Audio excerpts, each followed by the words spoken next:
Hey, welcome to PopCast, a crowd-sponsored yo-yo show. My name is Dr. Popular, and occasionally I'm lucky enough to be able to chat with other yo-yoers and designers about yo-yo nitty-gritty, about like fun little details and aspects of their lives. Today I am joined by Patrick Dressel, the founder of Dressel Designs and a well-known yo-yo designer. Patrick, how are you doing today? Oh, I'm doing great. How are you? I'm doing swell, man. So how long have you been yo-yoing, and what got you into it? I've been yo-yoing for a while. I've kind of lost track. It's been, I'm 25. It's been more than half my life. So at least like 13 years. I started, I want to say fifth grade, and around like winter time. I know my best friend at the time had a metal Duncan yo-yo. I think it was the metal Drifter. And he was slinging it around one day at recess. And I was like, whoa, that's super cool. So I ended up getting a Dragonfly from Duncan. It was around Christmas time. So I was like, Mom, get me a yo-yo. And it was weird because, most yo-yos, even then, like you couldn't really find much at an actual store. I mean, they had like the butterflies and the Imperials and whatnot. But, I ended up going on yo-yo.com, the Duncan website. I'm not sure if their domain changed or not. But I ended up getting a Dragonfly, and I was hitting all kinds of tricks on it until the brake pads wore out and I had no idea what to do. And from there I had a legacy and just kind of went from there. And your first thought was, I could make a better yo-yo. I could do this better. Oh, not at all. I wasn't even thinking about that at the time. Mm-hmm. A little 11-year-old me had no idea that this was going to be a thing for me. Not even 18 or 19 or 20-year-old me. So how many years was it before you designed your first yo-yo, and what yo-yo was that? So when I started designing, it was just from the pandemic. I was bored at home. It was, April, like a month into the pandemic. And I was on AirTech Strings at the time, and Rob designed some yo-yos, the owner of AirTech. He had like a mini company. I think they're actually redoing one of his yo-yos now in titanium with lathe back designs. But he kind of helped me learn the ropes. And then from there, I talked to a bunch of other designers and I kind of just started working. So I remember I talked a lot with Mark, specifically from MK1. I talked with Jamie a little bit from Throw Spiral. And I just kind of started talking with them. And then I figured, I want to kind of make a yo-yo. So at the time, my first design was actually not even my own. I designed for William Guy from Throwing Sideways. We did the beanie. So that was my first design that actually got prototyped. And at the same time, I kind of did the C-bearing 50/50 before I made my own company. And that kind of came in, I want to say like a month or 2 months after that, even though we ordered at the same time, which is a little weird. But so that was where I started. And, from there, it kind of grew into a big, business for me in terms of yo-yo design. So I feel like I know a lot of professional yo-yoers, and I know that you've been on, yo-yo teams yourself. I know, competitive yo-yoers. I know people who own yo-yo companies.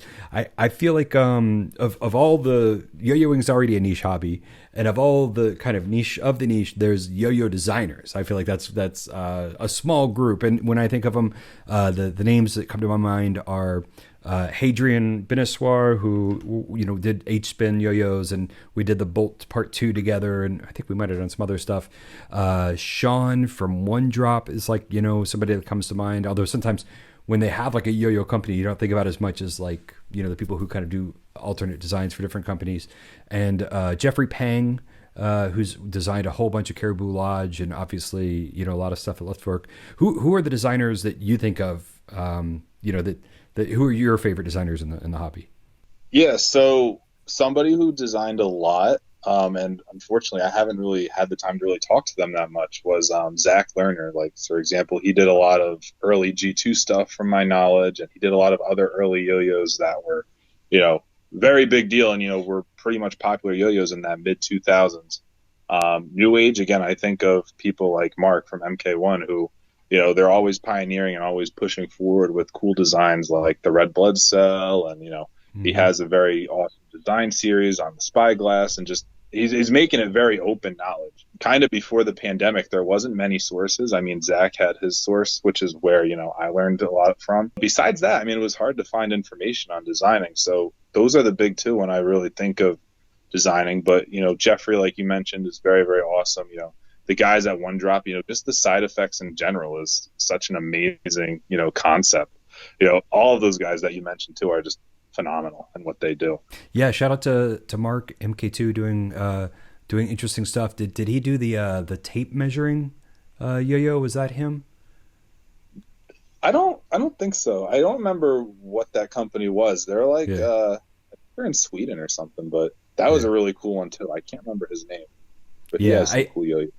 I love all the novelty yo-yos out there, and I have to say that as someone who's been yo-yoing since late '99, I have heard so many times that this is peak yo-yo. Like this is the like yo-yos won't get any better than this, and then binding gets invented, and unresponsive yo-yos catch on. Okay, now yo-yos are like this is where they are, right? Like I keep hearing that, and I've heard that with like trick design as well, like creating new tricks. We've pretty much kind of found everything. We're just going to be fine tuning it and speeding it up, and then something wholly new comes around and puts everything on its head.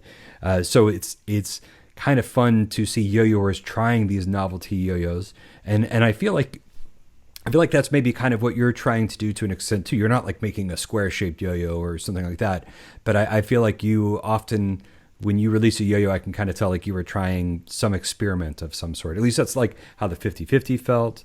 I mean, how do you feel about that description? Yeah, I mean, I agree completely. There's so many yo-yos out there, and especially with the pandemic, there's so many new companies. It's very easy to have a yo-yo made. As a company or as like a newer company, I've been around for a year and a half, my Dressel Designs, but I've been designing for a year on top of that. It's kind of tough to really differentiate yourself. And I feel like I've gotten kind of lucky with that. And I think part of that is because, I've been a part of the community for, over a decade. But yeah, like you got to find a way to kind of separate yourself, and, things like the 50/50 or like the Assassin, they're just cool yo-yos, and they're cool materials, and like the dimensions, it just gets people excited. And I just want people to get excited over, my specific, designs for my company. When you're designing for someone else, you kind of have to stay in whatever paradigm they want. But even then, it's cool because you get to experiment with things that you might not normally experiment. So, for example, a couple yo-yos that I did recently, for motion yo-yos, they have the Perpetual, which is phenomenal, and then they have a new one it's kind of similar to a Kaguru from Japan Tech, but a little bit different. That's out of my comfort zone. I'm not used to designing like, super powerful bimetals, but it's cool, and I learned something from that, and the end product ends up being pretty cool. So, Well, I want to hear a little bit about the yo-yos that you've made for Dressel Designs versus yo-yos you've made for other companies. What's the difference between like how you design and just what the approach is between those two things? sure.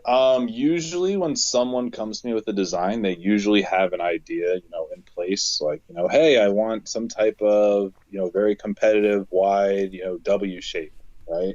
And I want it to have this kind of cup, and, I want it to be a bimetal with so and so rim. So they kind of have an idea already. And if they don't, I tend to prod it out of them over time. So they might just know that they want something competitive, and I'll ask a couple questions like, all right, do you know what kind of shapes you like, or what yo-yos that you enjoy to play, or, do you want to be mono or bimetal? So I tend to ask a lot of questions if they don't really know, but, 9 out of 10 times, if somebody wants to make a yo-yo, they have an idea in their mind already. For me, it kind of started out similar, but now that I'm, a couple years into it, I'm trying to just, start drawing, and just something that comes natural to me is what I end up going for. Recently, I've been trying to, I don't want to say use different materials. I have one yo-yo that's, using different materials than what I would normally would use, but trying out, different things, but not going as extreme. So I feel when I first started, like the 50/50, super extreme, lightweight, wide, organic, 1-to-1, like those things shouldn't really happen together. Now I'm starting to kind of go to less extreme yo-yos now that I feel more comfortable with that. and just, having fun with the designs too. Like I want to bring more exciting things that haven't really been done as well, or, similar shapes that have been done, but new materials. So I have this one yo-yo coming up that, it's like nostalgic within materials, but it's very, very unique, right? And the looks and like the aesthetic is very, very sharp and shocking. So just, bringing new or unique things is, what I tend to do for my own designs. And they tend to take a lot longer too. So going back to this one, it started off as something completely different like a year ago or a year and a half ago. And I finally ended up getting prototyped in March or April, and it's completely different. So for me, a design can be, a couple weeks or a month, or it could be, years in the making. And for somebody who wants it to be made or wants a yo-yo made, they generally have a timeline like, hey, I want this made, in a month or in a couple of weeks, and I try to end up working with that. So you and I are working on some designs. I hired you to do 2 designs for me. One of them is currently getting prototyped, and the other one is not yet sent to the factory yet. So we haven't finished anything yet. I would have loved to have been able to have this call with you and both of us to have a prototype in our hand and be able to kind of talk about it. But let's talk about the first one that's out there. The first one that we're working on. It's a hollow body design called the Sleepy Hollow. It's a great, very clever name. It's a hollow yo-yo that sleeps. Sleepy Hollow. I've never done a hollow body before. I don't know if I told you this. I was really kind of like digging. There's been a few. There's the doorknob. There's, H3, C3, C3 made the finger spin, which was a hollow body that you wouldn't really know was a hollow body at first thing. It's so badass. It is a crazy yo-yo. Nobody ever talks about it. It is a finger spin, like just machine, and it's like really designed for one specific thing, and it's hollow body. Anyway, blah, blah, blah. I had never done a hollow body design. I had been itching for one. And like you were talking about, it's always kind of about like trying to find a niche and kind of experiment with it. This is the first yo-yo. The Sleepy Hollow is the first yo-yo that I was like, I don't know if it's going to play better, because it's like, usually there's like a very specific experiment I want to try. Like, let's put holes in a yo-yo, or let's do this, or let's do that.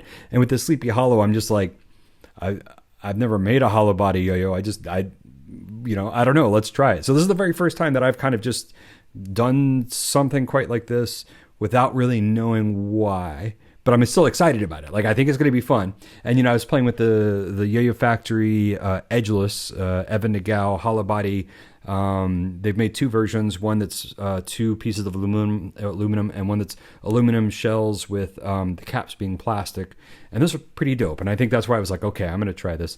So you and I worked on that. You sent me some sketches. Like, I guess first off, I sent you some what we call like back of the napkin sketches, which I did on Procreate. I actually happen to have them here.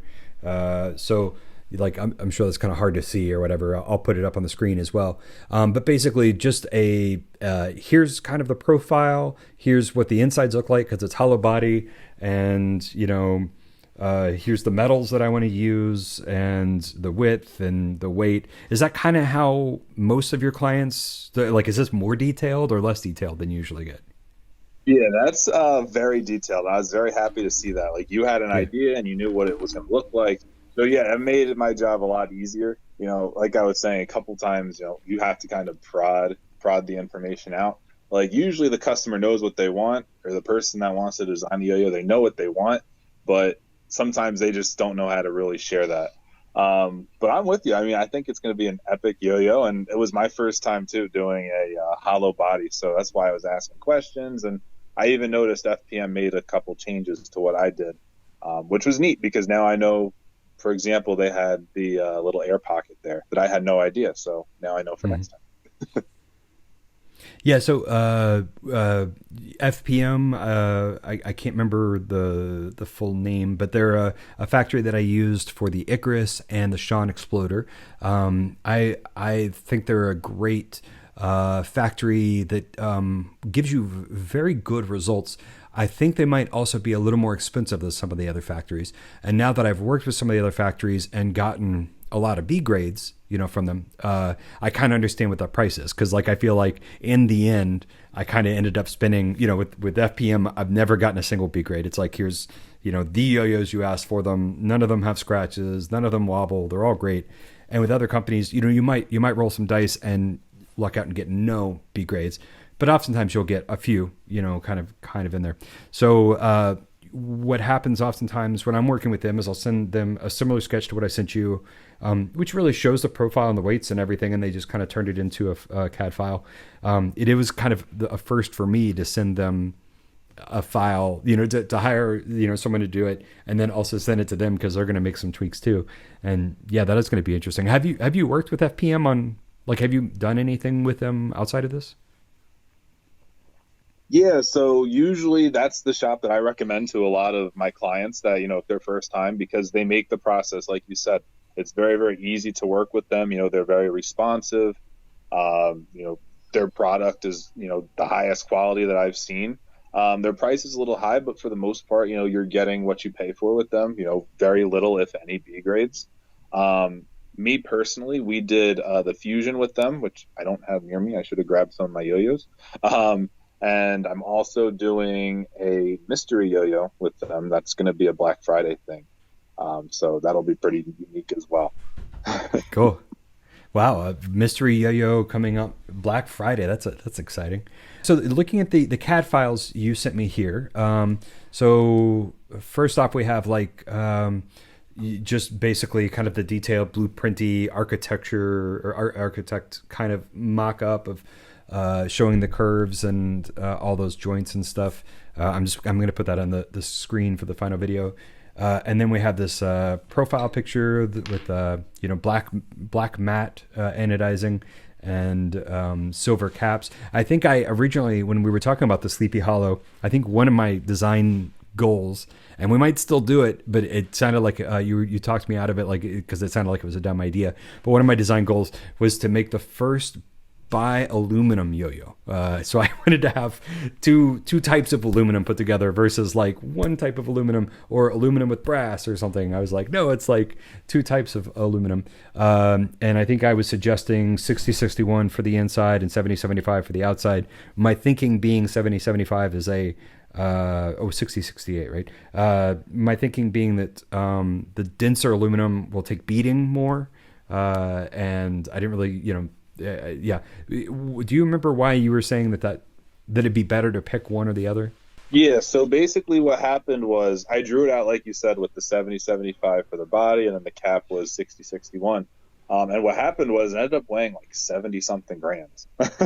Wow. So I figured you didn't want that since your initial sketch said like 52 or 58, something crazy in the weight. So generally, when you use a higher quality aluminum, so say 60-61 versus 70-75, the 700 series aluminum being the better quality, what happens is you can make that aluminum piece a little bit thinner, and what that does is it takes some weight away. So I like the idea that you had, because it would work in practice, and if we had weight to spare, that would be what I would do. If we need to add a little bit of weight.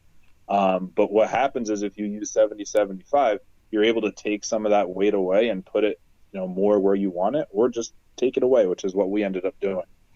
So it ended up making that 70-gram yo-yo into, like 64 or 63. I don't remember what our final weight was. It was somewhere around there. So, that's why you would use that heavier, or that, not heavier, that better quality aluminum for that. So yeah, when I think of the 70s series versus the 60s series, I might have a misinterpretation of it, but the way I think of it is the 60 being a little bit more softer, and the 70 being a little bit more dense and probably more structurally sound, so you can do it thinner. You were describing it as kind of like cheaper. I'd love to hear your kind of version if you're talking to an idiot client, not me, but some idiot who doesn't know anything about metals and yo-yo design. So not me. How would you describe the difference between those two materials? Right. So you're pretty much nail on the head there with what you said. 6061, I just call it the cheaper aluminum because generally if you make a yo-yo out of 6061 versus 7075, the aluminum one's going to be less, or the 6061 is going to be less expensive versus a 7075 or 7068 aluminum. But everything else you said was correct. The 7075 is going to be, a little bit more scratch resistant, a little bit more ding resistant. Whereas a 6061 is going to be a little bit softer. The 7075 is also going to be a little bit denser. So technically it weighs a little more than the 6061, per gram or, per unit pretty much of where, so basically if I had two yo-yos and they were the same, the 7075 version and 6061, 7075 would weigh a little bit more. But with 7075, you're able to thin the walls up a little bit more. So what that means is you're able to move a little bit more weight wherever you want. So whether that's to the rim or to the center, wherever you want that weight, it's easier to put it there with a higher grade aluminum like 7075. So if price wasn't an option and you were just working on a yo-yo with performance in mind, why wouldn't you always use something from the 70 series? Is there a time where you get something better out of the 60 series? Oh yeah. So for example, if I wanted to make, like a cheaper, or introductory, performance yo-yo, I'd probably want to go with 6061 to make it more affordable to reach more people. I'm trying to think of an example. I'm going to use Thesis yo-yos as an example because I know Shivam and I know a lot of the team and I'm very friendly with them. So we're going to look at their Hypothesis yo-yo, and I believe the Omniscient, which I believe is 7068. Just looking at the different price tags there, you have the Hypothesis, which was like $75, and that was 6061, and then you had the Omniscient, which was like 120. I believe that was 7068. I'm not 100% sure. But you also see it, in other yo-yos as well. So for example, we have our Kanto, which I'm doing another drop of. I'm going to end up selling it for 75 or 78. And our Fusion was about 100, 105, 115. So it brings that price down dramatically with the cheaper aluminum. Cool. Well, thank you for kind of diving into that with me. Let's talk about the other yo-yo that you and I are working on. I have a Patreon. Shout out to John Anderson and Taka and all the rest of my sponsors over on Patreon.com for supporting these shows and these interviews. And I'm trying something with them I've never tried before. It is a collaborative yo-yo that I'm designing through polls. So basically everybody on the Patreon will get a post that says, our premise is that we wanted to design a high performance bimetal yo-yo. So the first thing, I sent was, where should the weights be? And, I knew I wanted to use brass and stainless steel as the kind of weights and be able to have like two versions of it. And so I sent 3 sketches of like, the weights on, the top or the sides or the insides. I let Patreon vote on it. Luckily, there was like a clear winner towards having the weight kind of on the inside of the rings. I was always kind of worried that basically that you would have like 2 spectrums of things and they would be equally liked, but luckily pretty quickly, most of my patrons, which I've got, 90 something patrons. And I think like on that first poll, I think 49 of them voted within the first few days. So that's a really good sign that, over half of your patrons had voted, and most of them kind of wanted to go away. So then the next thing I did was, here's a profile shape. Well, actually I sent, here's 8 profile shapes. Again, keep in mind performance. So we're not just designing another high wall Icarus. We're trying to think about performance here. And from those, we whittled it down to 3. And then from those, we whittled it down to 1. And then, I said, okay, now let's talk about curves on that shape and all that stuff. So like basically went all the way through, help me pick a weight, help me pick a width, help me pick where the weights go, the shape. Right now we're voting on names. And I tell you, Patrick, that I think the Popner might win our name, and I don't want that name. Like it's a great name. Shout out to the Dropner, Yeah, I like but it. I don't know those guys, and I don't I don't want to be like, hey, it's the Popner, because I know that they've had some struggles with rip-offs, right? So like Yeah. and anyway, so like if that name wins, I'll try to sort that out, and we'll see. But yeah, anyway, so yeah. It turns out, Patrick, that maybe designing a yo-yo through a group effort of 95 people, maybe there's going to be some challenges, but everything's been smooth so far. And we have spent, I think, 7 weeks kind of voting on stuff, and I sent you a design, and you emailed me a design right before the show, so I'm going to open that right now for the first time. And yeah, this is badass. So this is, again, that same black ano that you used for the Sleepy Hollow mock-up. So I can tell you kind of have a vibe with your CAD files. You're like, just go classic black. And you put it on a field of grass, and just based on the scale of everything around there and the grass, I think this is too big. This looks like it's maybe 9 feet big. Yeah, it'll be pretty big. All your Patreon members are gonna have to come together just to throw it. No, Yeah. It's just that's just what the background looks like. But yeah, and once I saw your design, and I want to say, props to you. You had a lot of options. I saw the email that you sent me with all the different options. I was like, oh my gosh, it's crazy.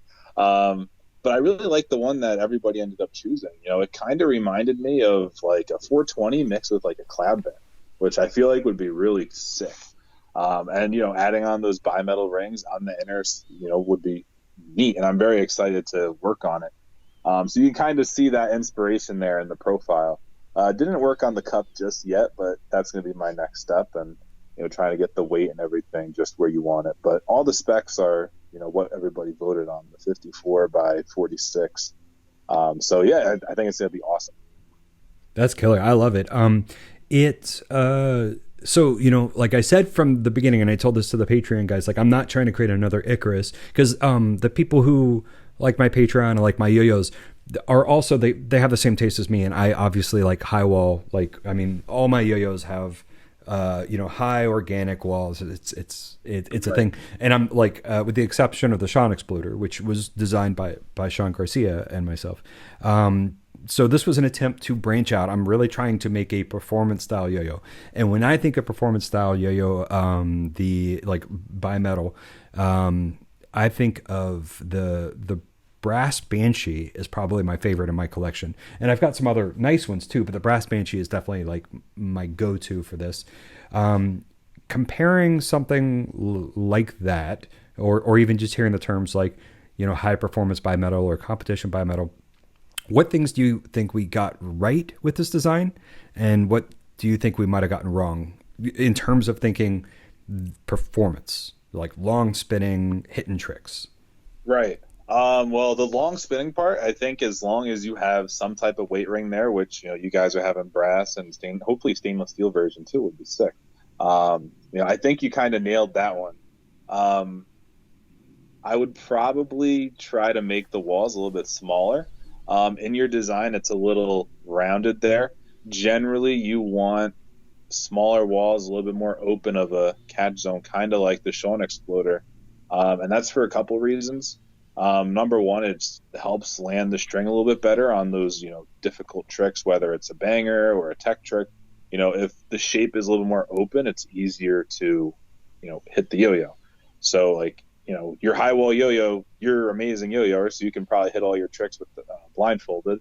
But for somebody who's just starting out, having that wide open gap would make it a little bit easier for them.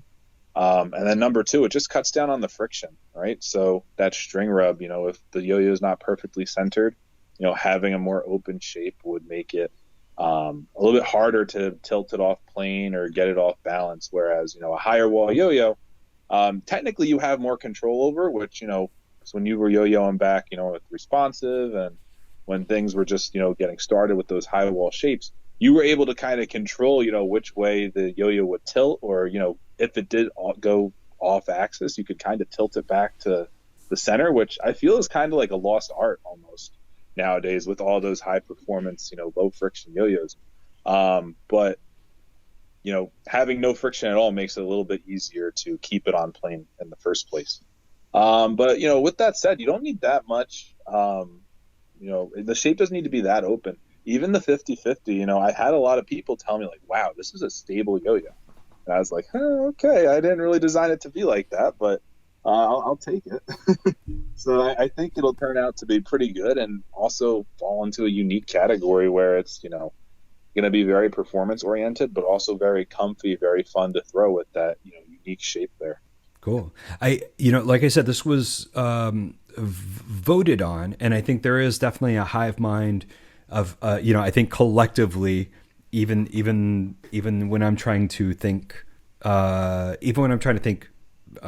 wedge shape and angular, using the Sean exploder as an example.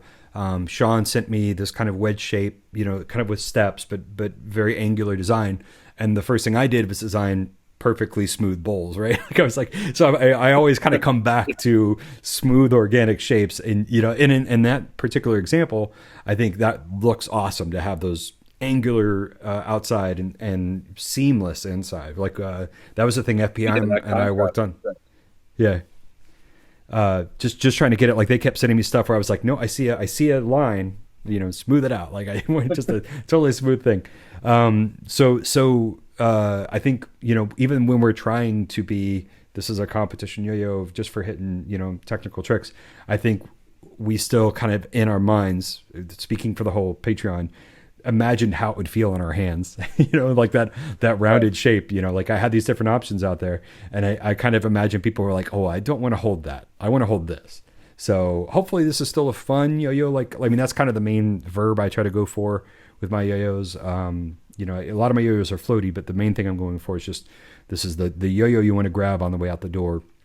Not necessarily the yo-yo you grab when you're going on stage, right? Just this is the one you want to carry with you. And hopefully this has a bit of performance, but still has something that kind of makes you want to carry around. I really appreciate you making this mock-up. I know you've been really busy with designs lately, and you did this today based on the email I sent, and I know it's still a work in progress, but I'm drooling. I can't wait to throw this thing. Super excited. Oh, me too. So I want to get back into some more technical aspects of the design. Can you tell us about like what programs you use to design yo-yos? Sure. So I use Fusion 360, which is what I learned on. When I first started, it was a lot more open, meaning I could do a lot more stuff with it. They started pulling back on some of those things. So I know a lot of designers nowadays end up using FreeCAD, which, if someone here wanted to start doing that, that's the program I would recommend for them.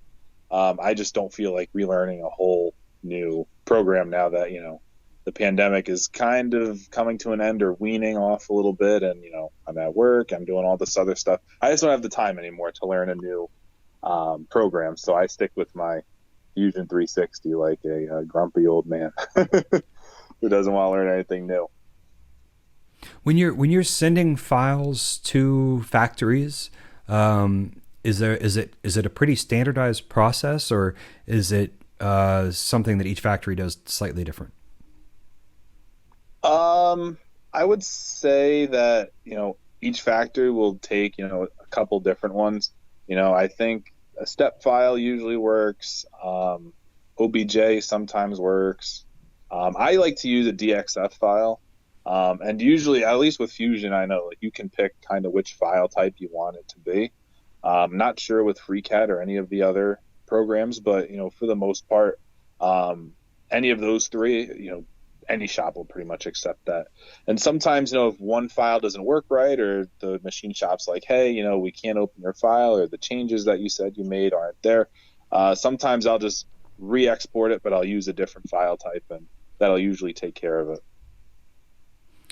I have to say, from my experience, which is probably not as deep as yours, I have been frequently surprised at that there wasn't a more standardized kind of thing. Like I had, gotten some designs and sent them to one factory, and I think they were able to tweak the files. And the other factor was like, no, we don't use any of these types of files. The types of files they used might have been the step files, because they weren't 3-dimensional. They weren't like a CAD file. It was like points, with curves and stuff. And so they just ended up like, I guess, I think for a lot of these folks, whether or not they take the type of file, they won't even bother me at this point. They'll just be like, screw it, we'll just redraw it. Like we have what we need. We'll just kind of trace it in our program. Yeah, and that's the thing too. Like I remember when I was first getting the 50/50 made, I tried to send the file like 10 times. I was like, oh my gosh, what am I doing wrong? So I'm talking to Rob and I'm talking to Mark and I'm talking to all these people, and they're like, oh, dude, you're exporting the 3D file. You need to export the actual drawing. And I was like, oh, okay, well that makes sense. You can't really do it off of a render, so that was a fun night, an interesting night indeed. Yeah, trying to figure all that out. I think when I was working on my counterweights, which I think they turned out amazing. They got these like cool little details and stuff that I wanted in them. And I hired a CAD file artist from Fiverr. And again, I did the back of the napkin kind of style thing, as detailed as I could make it. Here's the weight I want. Here's the maximum width of this part, maximum height. Here's the hole. It's 2 pieces. And he kept giving me, here's renders, and also here's something that looks like a cutout section. And for some reason, the factory I was working at was like, no, we don't know any of these files. And they gave me a type of file that they said was their default. And I went back to this guy who's like a full-time CAD designer for products, and he's like, I don't know what that file is. So it's, again, that's one of my few times where I'm like, okay, this is, I just told them just trace it, just like copy it as best you can. But I mean, and they did. It looks basically like the mock-ups you sent. And I guess shout out to if you are looking for kind of simple, quick CAD files, Fiverr is a place to go where you can hire folks that I think are pretty qualified. So if you don't want to like go like I'm going for a full-on yo-yo design, if you're like trying to make a counterweight or something, that could be a way to go, which is what I did. So yeah, back to the yo-yo factory designs. Has there been anything that you've sent to a factory, not talking about the files, but like a type of design that you made where they were like, machines don't do this, like you can't make this type of thing? Have you, or do you already kind of know how machining works? Yeah, so going back to the 50/50 again, first design, I'm sending everything in. I had to have like 4 revisions, like before it could even be put on the machine.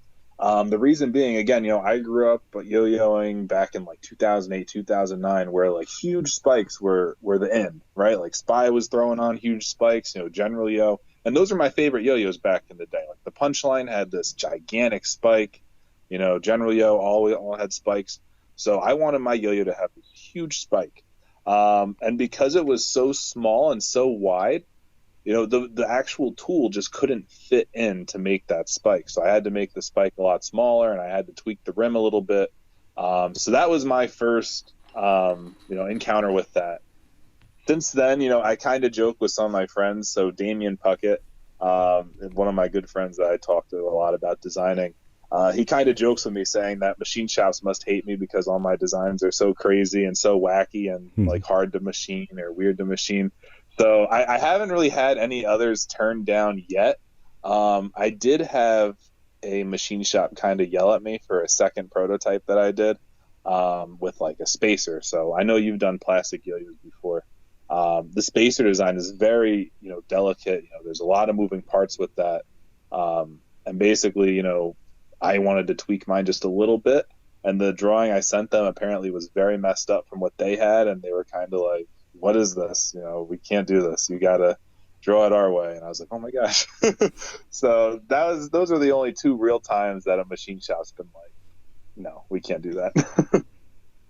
Let's talk about like some of the terminology, because sometimes when I describe things, I realize I don't know if there's a standardized kind of name for things. So let's just kind of go through here. Feel free to correct me.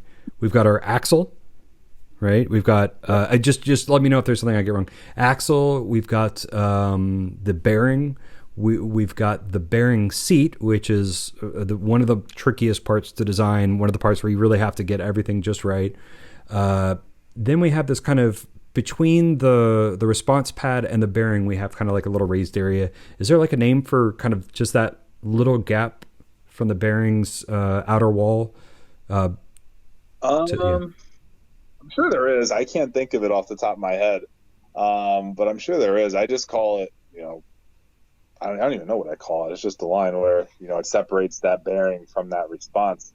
But even that part is very important. Like you can manipulate that for gap width a little bit. You can also even use it as sort of like a string centering type thing, where if you extend it a couple fractions of a millimeter past where the response lip is, you can get a couple fractions of a millimeter of centering. Just some interesting stuff you can do with that.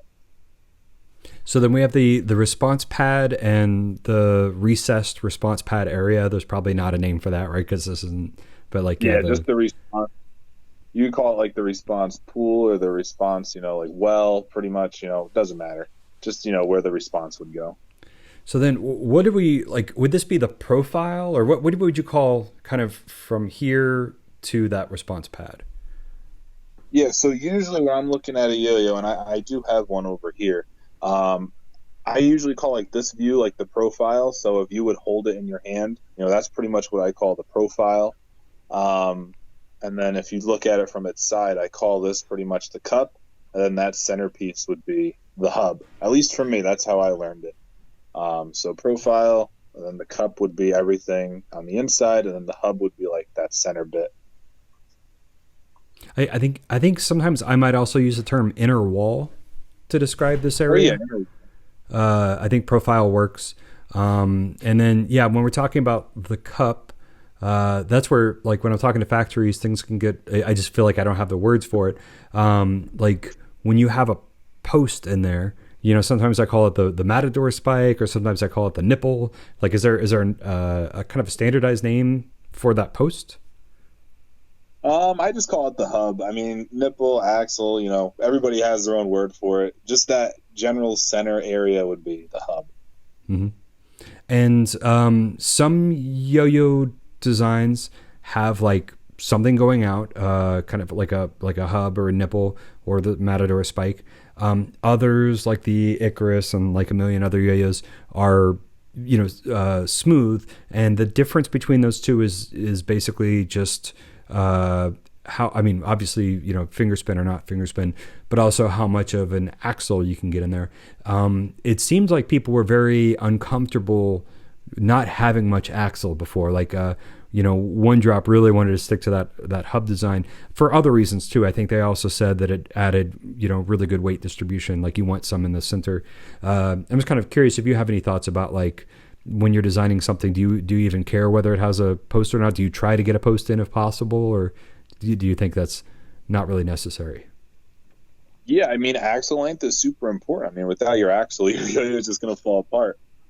So generally my rule is, anything that uses a 6061 aluminum should be at least 10 millimeter axle. And again, you can get that with like a nipple if you want it to be a little bit thinner up close, but then, extend to fit that, axle in there. You can even go as high as 12 or 14 or 16. Those are a little bit less common. I think 10 is kind of like that mainstay, number at the moment.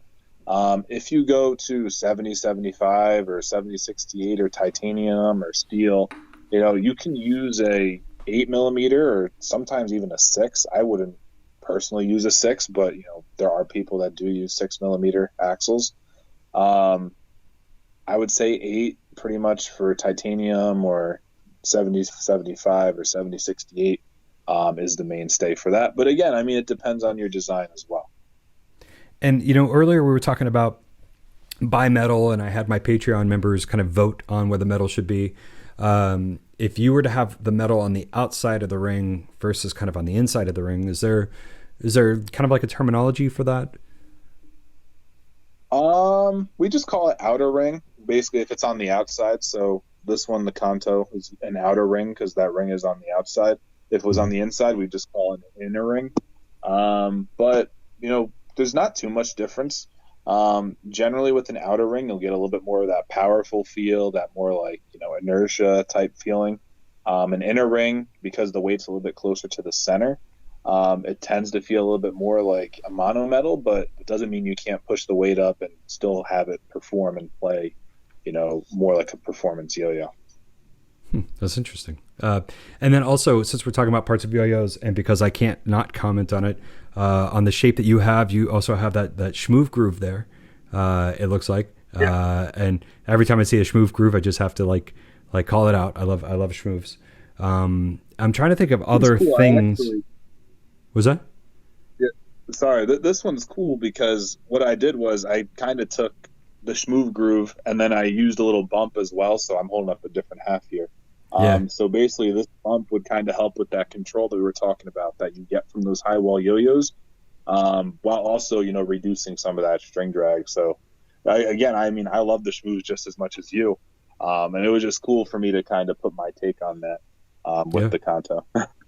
Yeah, I think I played with the Kanto. Max had one, and it definitely felt like a yo-yo that I would play with. Like I was like playing with it, and I was like, oh, this is me. This is a me yo-yo. Like there's yo-yos I wouldn't use, and then there's like the Kanto. I kind of felt like, oh, this is like, and probably because you were talking about like, I mean, it's obviously got the high walls and it's got the packed rim weight, and I know you have stainless steel. I'm trying to remember if you had a brass one.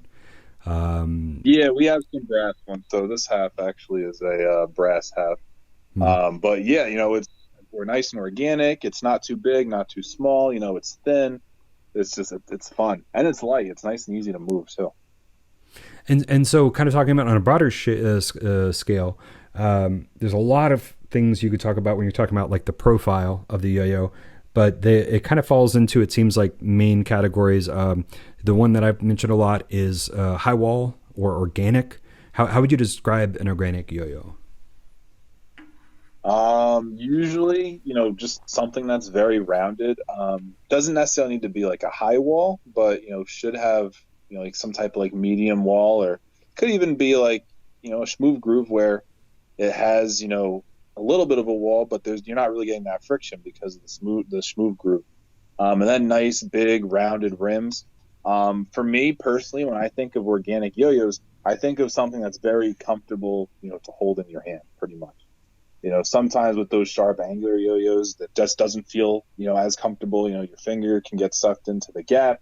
But with a nice rounded organic shape, just feels nice and ergonomic almost in your hand. Mm-hmm.